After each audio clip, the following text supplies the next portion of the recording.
Awalnya saya ragu mau bikin video ini, cuman ya setelah saya pikir-pikir, mungkin video ini akan banyak sekali manfaatnya buat kamu yang nonton sampai habis. Makanya akhirnya saya putuskan, oke, saya akan share di sini. Tapi karena ini terkait dengan privacy seseorang, maka saya tidak akan menyebutkan namanya, saya tidak akan menyebutkan perusahaannya karena kamu pasti tahu. Jadi saya akan ya menyamarkannya lah. Tapi yang jelas saya pernah ketemu sama satu orang kaya, orang super kaya, yang bener-bener dia konglo banget. Dan lucunya ya karena kita temenan jadi ngobrol santai. Suatu hari dia bilang ke saya, "Deh, lu tau gak gue punya duit berapa di rekening?" Wes. Terus saya nanya, maksudnya rekening pribadi bapak atau perusahaan, Pak? Kalau perusahaan saya rasa puluhan triliun ada tuh, saya bilang kayak gitu. Oh enggak, rekening pribadi. Jadi dia bilang, dia hanya punya satu rekening, pribadinya dia ya, dia punya satu rekening. Dan dia ngeliatin saya, berapa saldo di rekening tersebut, dia liatin. Jadi ya banknya BCA saya sebut, dia liatin saldonya cuman ada puluhan juta, not even 100 juta. Bahkan dia nggak punya 100 juta di rekeningnya. Puluhan juta ada. Oke? Nah, saya bilang, "Pak, masa cuma segini Bapak megang uangnya? Belum mungkin istrinya kali." Oh, dia bilang enggak. Jadi satu keluarga cuman punya satu rekening pribadi, yaitu rekeningnya dia. Dan uangnya cuma ada ya segitu, sekitar 80 jutaan something. Bahkan nggak nyampe 100 juta. Lalu saya tanya, "Pak, gimana caranya Pak dengan profil seperti Bapak?" By the way, ini kejadiannya udah lama ya, udah bertahun-tahun yang lalu, udah sebelum COVID. Jadi ini di awal-awal saya membangun karir. Nah, awal-awal saya berkarir sebagai seorang entrepreneur. Jadi sekitar 10 tahunan yang lalu. Saya tanya ke orang ini, "Lalu Bapak dengan profil Bapak yang konglomerat," saya bilang, konglo, kaya raya, ajir melintir, uang nggak berseri, kok bisa cuman ada uang puluhan juta dalam rekeningnya? Buat saya itu nggak masuk akal. Oke, buat saya itu nggak masuk akal. Karena saya tahu orang ini punya jet pribadi. Bayangin, dia punya jet pribadi, tapi uang di rekeningnya cuma puluhan juta. Yang saya tahu, jet pribadi, uang parkirnya aja udah jutaan per hari. Belum lagi perlu yang namanya bensin lah, bayar pilot lah, semuanya dan maintenance-nya itu mungkin ratusan juta, puluhan juta, ratusan juta per bulan. Saya bilang, "Nggak mungkin Pak, Bapak cuma punya segini. Bapak kan punya perusahaan demikian besarnya." Tahu nggak jawaban dia apa? Dia ngajarin saya satu rahasia, satu pengetahuan yang benar-benar mengubah hidup saya, benar-benar mengubah pandangan saya tentang orang kaya. Orang yang benar-benar kaya ya, yang beneran kaya, bukan yang ngaku-ngaku kaya, orang yang beneran kaya. Dia bilang ke saya, "Deh, orang kaya, mereka nggak punya apa-apa. Orang kaya tidak punya harta." Nah, saya tanya, nggak mungkin lah kalau nggak punya harta, mana mungkin dibilang kaya, kan saya bilang kayak gitu. Saya masih polos banget, saya benar-benar nggak ngerti, blank abis. Yang saya tahu, ya orang disebut kaya karena duitnya banyak, propertinya banyak, sahamnya banyak, asetnya banyak. Betul dong, make sense dong. Lalu kemudian dia bilang, orang kaya itu nggak punya apa-apa. Saya tanya, maksudnya apa Pak? Nggak mungkin Pak. Dia bilang ke saya gini, "D, kalau kamu punya," dia bilang, "kalau saya punya tim investigator," wah gaya banget ya, tim investigator, punya tim penyelidik, detektif lah, silakan cari harta saya.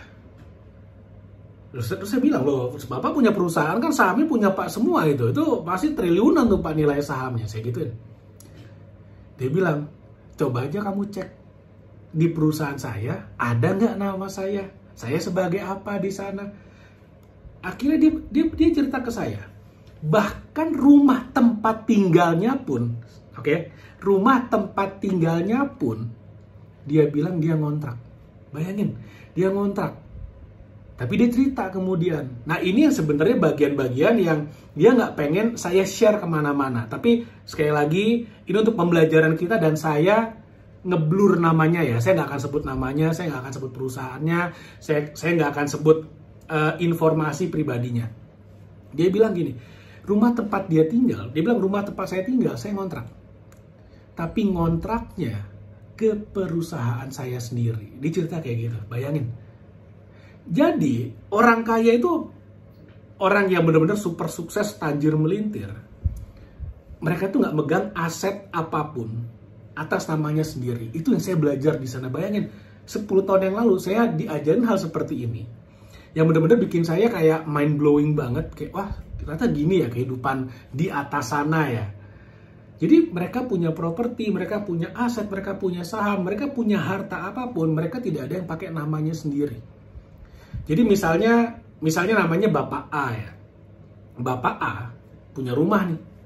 Dia yang punya, tapi dia pakai sebuah perusahaan untuk memiliki rumah tersebut. Nah, si Bapak A ini menyewa rumah tersebut ngontrak, tapi yang bayar kontrakannya adalah perusahaannya dia. Kebayang ya? Jadi dia punya perusahaannya ngontrak, ngasih semacam uang kontrak lah, membiayai biaya kontraknya si Bapak A kepada perusahaan yang memiliki rumah tersebut. Tapi perusahaan yang ngontrakin, perusahaan yang punya rumah, semuanya punya Bapak A. Ngerti ya? Kebayang ya? Kalau nggak belum paham, silakan nonton lagi yang tadi. Bayangin, ada 2 perusahaan, satu perusahaan operasional yang ada income-nya, satu perusahaan yang nggak ada operasionalnya, tapi punya aset. Asetnya berupa rumah. Rumah itu ditempati oleh Bapak A. Oke, Bapak A ngontrak ke perusahaan yang punya aset, yang punya properti. Yang bayarin kontraknya siapa? Perusahaan operasional.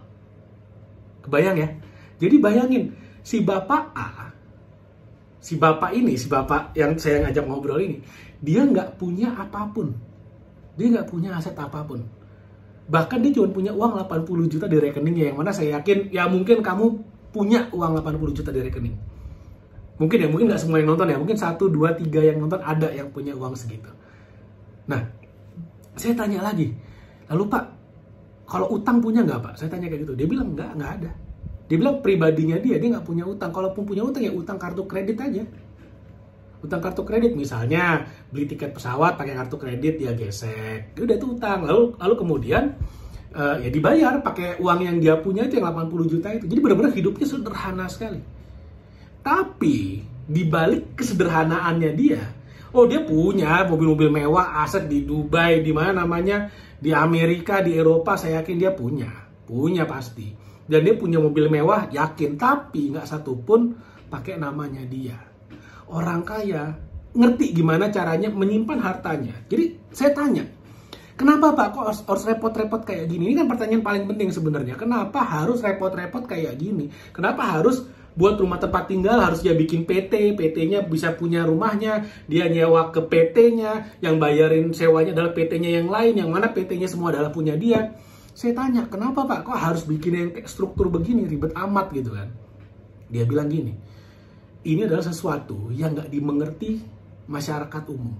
Bahwa di atas sana, kan ada pepatah mengatakan, semakin tinggi, semakin kuat anginnya. Betul ya? Semakin tinggi, semakin kuat anginnya. Artinya, kalau kita udah ada di level puluhan triliun, ratusan triliun, anginnya level tornado mungkin udah skala 100. Skala 100 dari 10, udah gede banget. Udah, kalau gempa bumi skala 100, mungkin udah gede banget. Nah, artinya apa? Dia yang cerita. Jadi kalau udah di level itu, ada banyak banget tuh orang-orang yang pengen ngambil hartanya, orang-orang yang pengen makan dia. Wow, bener-bener udah luar biasa tuh dunianya tuh. Sehingga dia harus membuat sebuah struktur di mana dia nggak punya apa-apa. Sehingga kalau dia dituntut, misalnya nih, dia ada masalah hukum misalnya, kita nggak tahu. Namanya dunia seperti itu kan semua saling memakan atau dimakan kan. Nah, ini dia yang cerita. Dia membuat sebuah struktur di mana kalau misalnya dia dituntut perdata misalnya. Kalau dia kan nggak apa-ngapain, nggak mungkin pidana kan. Dia perdata misalnya. Ada yang menuntut dia 10 miliar. Ya udah ambil aja harta saya, kalau ada 10 miliar ambil aja. Sesimpel itu. Dia nggak perlu repot-repot sidang apa. Ya udahlah, daripada repot, udah ambil aja yang saya punya. Di sanalah karena dia nggak punya apa-apa, nggak ada yang bisa diambil. Dan ini adalah yang dilakukan oleh orang-orang super kaya. Makanya ini, kenapa kok nyari harta koruptor susah? Ya karena mereka bikin struktur kayak gini. Susah sekali dilacak. Karena hartanya dia bukan punya dia lagi. Hartaku bukan atas namaku. Itu judul sinetronnya kayak gitu. Menarik banget kalau kita paham bahwa ternyata di dunia itu, tempat orang-orang kaya itu, mereka berlomba-lomba untuk tidak punya apapun. sekali lagi, mereka berlomba-lomba, mereka berjuang keras, membuat keribetan struktur dan segala macam, kepemilikan, aset apapun, supaya tidak atas nama mereka. Dan bukan atas nama istri, bukan atas nama keponakan, enggak. Itu mah level netizen tuh. Saya kemarin sempat lihat di FYP. Masa istri presiden bisa punya perusahaan tambang pakai namanya? Dia nggak mungkin lah. Itu mah kelas apa namanya? Ya itu mah kelas hoax itu. Nggak mungkin lah, nggak mungkin. Nah jadi kayak gitu permainannya di sana. Sedangkan orang-orang yang OKB, orang kaya nanggung, orang kaya baru, yang ya nanggung-nanggung lah. Wah, flexing sana sini, seolah-olah mereka punya semuanya. Wah, punya mobil, wah langsung heboh banget. Padahal mah sebenarnya orang yang kaya beneran, mereka nggak pengen diketahui mereka punya apa. Orang yang kaya beneran, saya beberapa hari lalu sempat lihat podcastnya Pak Tahir. Dia memperlihatkan handphonenya. Bahkan bukan smartphone, bayangin, bahkan handphone seorang konglomerat bukan smartphone. Saya pernah pernah nonton juga di sebuah medsos di FYP di TikTok, seorang konglomerat di Indonesia, hartanya dia bilang, oh saya mah cuma sekian juta per bulan hidupnya cukup. Ya benar, percaya saya, karena dia udah men-setting semuanya sehingga hartanya nggak akan pernah ketahuan ini punya siapa. Dia punya apa aja tuh nggak akan bisa ketahuan. Itulah bedanya. Orang kaya pengen terlihat semiskin mungkin, pengen terlihat nggak punya apapun mungkin. Orang miskin menengah pengen terlihat sekaya mungkin. Itulah yang bikin orang miskin nggak bisa kaya, itulah yang bikin orang kaya makin kaya. Karena mereka membuat struktur atas kepemilikan asetnya, sehingga mereka aman, mereka bisa menjaga asetnya, melindungi asetnya. Orang miskin sibuk tampak kaya, beli baju yang branded, supaya terlihat kaya, terlihat sukses. Akhirnya mereka nggak kaya-kaya. Oke?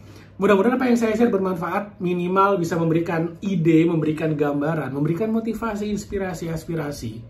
Bahwa ya kalau kamu mau kaya, lakukan yang dilakukan orang kaya. Jangan pengen terlihat kaya. Jangan. Udah, kita terlihat biasa-biasa saja.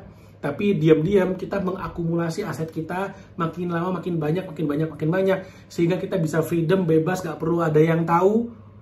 Cukup kita dan Tuhan yang tahu seberapa kayanya kita. Oke? Mudah-mudahan bermanfaat. Sampai ketemu lagi di video berikutnya.